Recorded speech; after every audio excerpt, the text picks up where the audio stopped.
Well, every now and again, a book comes along that has power and wisdom to speak to the best part of us, to wake us up to the life we could be leading.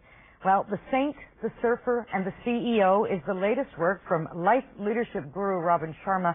It's all about connecting with your true self, and he joins us this morning with the secret. Robin, good to see you again. Great to see you again, too.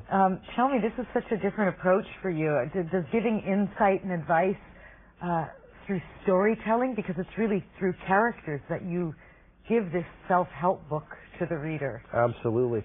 Yeah, I think stories are a great way to teach. I've got 2 young kids, and I always try to sit down and make things fun for them. You know, when we play, we learn. And so what I try to do in The Saint, the Surfer, and the CEO is create a story about 3 fundamental questions. I mean, studies have been done on people on their deathbeds. They ask 3 questions. Number 1, have I lived wisely? Number 2, have I loved well? And number 3, have I served greatly? And so the Saint is really about living a wise life, living an authentic life. The Surfer is about how do you get the playfulness back? How do you get the enchantment and the wonder of life back, because we take life too seriously? And the CEO is about how to really succeed in the world in a true and authentic way. Let's start with the Saint then, because you call them the final questions. Yes. Do I live wisely? Does that mean we should live every day as if it's our last day and ask ourselves every day? Or what's your main procedure in pulling it off? Well, I mean, I think there's the macro question, which is you need to connect with your mortality. Most of us live our lives as if we have all the time in the world, and we say, next year I'm going to be a better parent, next year I'm going to find the career that really makes my heart sing, and one day we find that life ends very quickly. So we need to connect with mortality. On the same time, we need to be very practical, and we can be practical by just waking up in the morning, asking ourselves a certain series of questions. In the book, I talk about the power of journaling. There's something almost magical about taking out a blank piece of paper and every morning for about 5 or 10 minutes writing our intentions about what we're going to do today to make today an extraordinary day. You know, you talk about journaling, and so many of the points you want to get across are not new, really. There's lots of self-help books out there. How do you keep it fresh for yourself as well as for the reader?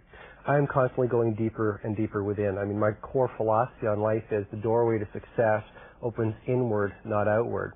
And so pretty well every day I'm trying to understand the way the world works. I mean, this book is really my interpretation of the way the world works. And fundamentally, I think life is a growth school. That's the key point, you know. Every single thing that happens to us is part of our destiny.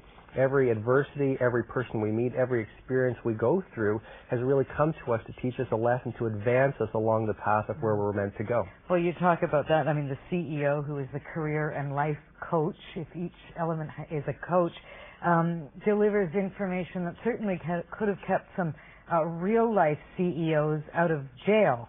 If you look at the current state of the business world or the climate. So give me your thoughts then on having a fulfilling employment, but also still being true to yourself. Well, that is the key. I mean, I think the fundamental thing that every one of us needs to do is live an authentic life. To me, success is defined by a simple question. Are you living your life on your own terms? Are you listening to the gentle whispers of the heart, as I call them in the book? And so it really is a balance between being out in the world and understanding that, you know, we need to do certain things, we need to be responsible, but also doing it in a very authentic way. And there's some tools in the book that I talk about. Number 1, simply keeping your promises, being impeccable and meticulous with your word. Number 2, being more concerned about adding value than making money.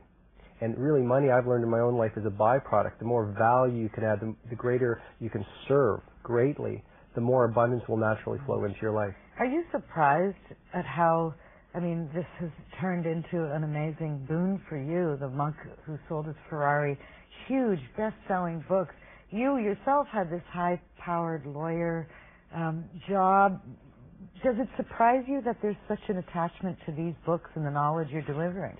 You know, I'm surprised the way my life has unfolded, to be really open with you. I was a lawyer, and I never imagined that it would unfold like this. Did you hate your life before? I was unhappy. I was empty walking to work. I was not fulfilled. I couldn't imagine that this is what I was meant to do in my life when I was practicing law. And the more I went within, the more I started to get some of these big answers that I talk about in the book, the more things just started presenting themselves to me and doors started opening up. And so I am surprised the way it's all unfolded for me, but I'm not surprised that people are looking for this kind of material, because people are hungry, people are searching, people are saying, why am I here? Why do I go through crisis? Why is there pain? Why did a relationship turn out like this? Or why did a career choice lead me down this path? And we're all struggling, myself included, trying to understand these questions. And so there's a huge appetite for knowledge and guidance on what it means to live an extraordinary life. Well, I mean, you now have an extraordinary life through, as I say, best-selling author. How does it change, and is it hard to stay humble when people love your work? I think if you don't stay humble, or if one doesn't stay humble, life will send you certain lessons to ensure that you stay humble. So I try to work at it on a daily basis through my journaling, through my meditation, through the people I surround myself with, even the power of conversation, which really is a tool that deepens us. I try to stay grounded on why I'm here, and ultimately it's to make a difference.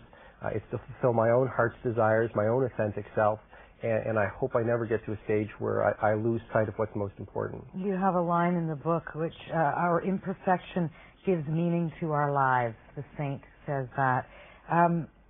Do you think people sometimes try too hard to be perfect, and then that stops them? I think society teaches us we almost need to be perfect. And if we would just realize that, every flaw that we have, everything that irritates us about other people is really a doorway into ourselves.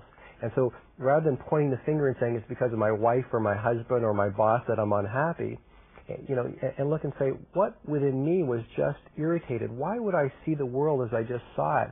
And start doing the deep, patient reflection to go back and find out perhaps what the ancient wound that was stepped on is all about. That's when your life changes. What about those people then who are trapped by their own imperfections, who can't see beyond them? I think ultimately it's choices, and we have a choice. We can either go through life, asleep to life and letting life act on us, and then one day we wake up on our deathbed and, like George Bernard Shaw said, we say, what could have been? Or we really live our life like the saint, the surfer, and the CEO, which is we live it wisely, we open up our hearts, and we serve greatly. And in doing so, I believe an almost magical unfolding will occur. Mm-hmm. Well, it's a really easy, fun read that also gives you just so much information about, as you say, leading a better life, a fuller life. Thank you, Robin, so much for being on the show this morning. Thanks for having me. It's been great to be here. And again, it is called The Saint, the Surfer, and the CEO, and we will be back on Canada AM. I love also the title. Yeah, it just flowed to me, and I think it kind of captures it. If we could live our lives like those.